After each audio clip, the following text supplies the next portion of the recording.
Hi there, students! I'm Puppy-Sensei, the puppy girl Japanese teacher VTuber of Irium US. I make Japanese language content to help you level up your abilities. For this week's grammar drop, we're going to be learning about Bakari ka. Why don't we start off by taking a look at the grammar card for this one? Okay, so Bakari ka means something like this is true, and in addition to that thing being true, something else is also true, usually with the effect that the second fact you're stating is somehow shocking or unexpected. Basically, what you're doing with Bakari ka is you're making some claim about something being one way, but then you're sort of intensifying that claim by adding an additional factor that is also true about that thing. In other words, Bakari ka is going to be a way to use Japanese to say something like, not only is my car fast, but it's also efficient. As we're seeing on the grammar card here, you can do this with casual verbs, with nouns, and with both e and na adjectives.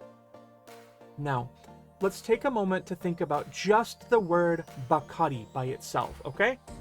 Bakari means something like only or nothing but. So with bakari, we can have sentences like this. Puppy-Sensei wa bakari hatarakimasu. Gosh, felt that actually really tracks. Puppy-Sensei wa bakari hatarakimasu. That means Puppy-Sensei does nothing at all but work. On its own, we can get the vibe about Bakari that it implies that only one thing is true. Bakari creates a situation where whatever activity, noun, or descriptor that's being modified using Bakari, it is the only valid thing. We want to sort of contrast this with something like dake, which can also mean only, but maybe it doesn't carry the same weight as Bakari, where we're getting this very exclusionary this and only this kind of a vibe. Now, when we have the grammar point Bakari ka, on the other hand, we're instead setting up a situation where, yes, one thing is true about a topic in question, but also something else is additionally true. Usually it's also surprising. Let's look at this sentence, right? 今日の文法は面白いばかりか習いやすい. That means today's grammar point isn't just interesting, it's also easy to learn. And maybe we're kind of surprised about the fact that it's easy to learn. And that's why we're using this bakari ka to mean something like not only this, but also this. Actually, this sentence might not be entirely true. I really can't say that bakari ka is like super easy to learn. Technically, bakari ka is kind of considered an advanced grammar form. But basically, if you want to emphasize that something is this and also this as well, then bakari ka is a great way to accomplish that in Japanese. And it's also important to remember that you can mix and match parts of speech when using bakari ka. So I want to look at our example sentence one more time, right? So, 今日の文法は面白いばかりか習いやすい. Today's grammar point is not only interesting, but it's also easy to learn. Omoshiroi and naraiyasui are both e adjectives, aren't they? Sure, technically naraiyasui is a verb, narao, taking the yasui, easy to do suffix, but once we create a compound between that verb and that yasui, naraiyasui, we've made that into an e adjective. So both these modifiers in this particular bakari ka sentence happen to be e adjectives, but they don't necessarily have to both be adjectives, so long as they're both descriptors that add more detail about our topic. That means that we could easily change this sentence to a sentence like this one. 今日の文法は面白いばかりか、あまり多くの人には知られていないことだ.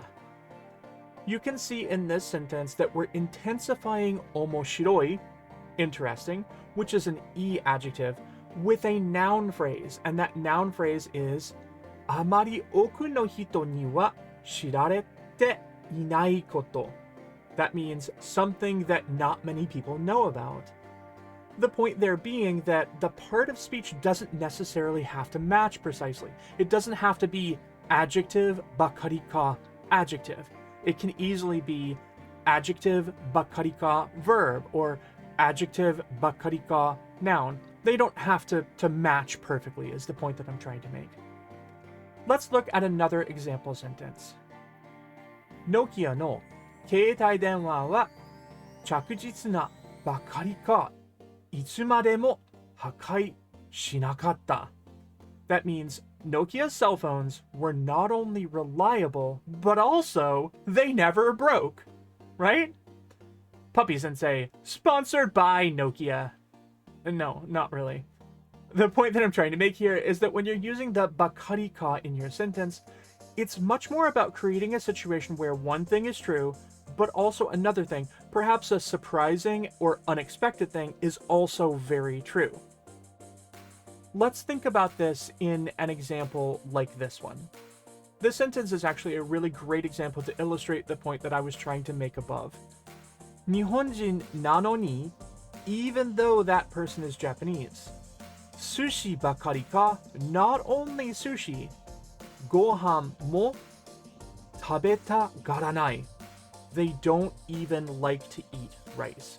Altogether, Nihonjin nano ni sushi bakari ka gohan mo tabeta garanai. Often with this bakari ka, what you're doing is you're really emphasizing that second point. It's not only true that this, but also very unexpectedly, this thing too. It kind of intensifies the sentence. The final point I want to make about bakari ka is that, well, bakari ka actually has to track. It has to make sense, if you understand what I mean. We could have a sentence that feels very grammatical, but if it makes no sense semantically, then that's no good. Let me give you an example. Saikin no tenki wa atsuki naru bakari ka mainichi yuki mo furimashita. So grammatically, everything feels like it should fall into place in this sentence. We have a truth claim, that is, Saikin no tenki wa atsuki naru. It has been hot every day recently. Then we have bakari ka, which is going to create this situation where we get this kind of intense, then additional point, additional truth claim, a second surprising truth claim. And that surprising truth claim here is mainichi yuki mo furimashita. It's been snowing every day. At the semantic level, though, we kind of have a problem, right? The meaning here is no good. Because this sentence means not only is it super hot outside, but also it's snowing every day. There's kind of a failure to logically link these two things in a way that feels natural for this particular sentence. Unless maybe you live on a planet where the normal temperature is like -10 Kelvin, and then you're surprised that it's so warm that it's actually able to snow. But that's not how temperature works, and that's also not how Kelvin works. You take my meaning. I hope. Anyway, before we end today's lesson, let's spin the wheel of grammar so that we can see what we're going to be studying next week.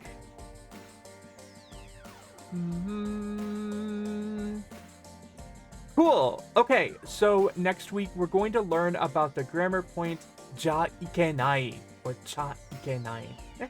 I'm excited. All right, I'll see you next week. また来週